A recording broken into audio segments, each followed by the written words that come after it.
All right, today we are going to break down my favorite page from patient number 1. Of course, I do love all of the pages, but this one I like especially because it does a lot of things from beginning to end. On the previous page, we have our patient come in and approach the receptionist and try to give his information, but it's a little difficult for him because he's immediately attracted to the receptionist. And he's very awkward and he has anxiety on top of a million other problems. She asks if he has insurance and he does not. Our receptionist asks him if he's been getting by with his looks all this time. Well, now we're just getting to know this receptionist and we don't really know anything about her. This is kind of her first appearance, but we do kind of wonder, like, hey, what is her sense of humor? Is she flirting back with him? Is she being sarcastic? Is she just playfully flirtatious? It is the latter.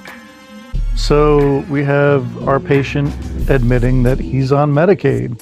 The receptionist kind of just, she gets back into business mode, tells him to go and have a seat, fill out the paperwork, and someone will call him back shortly. And she tells him to circle all of the medical conditions. So we get to panel 4, and our patient says they're all medical conditions. Now, obviously, they're just having this little battle over semantics. He thinks he's charming and flirtatious.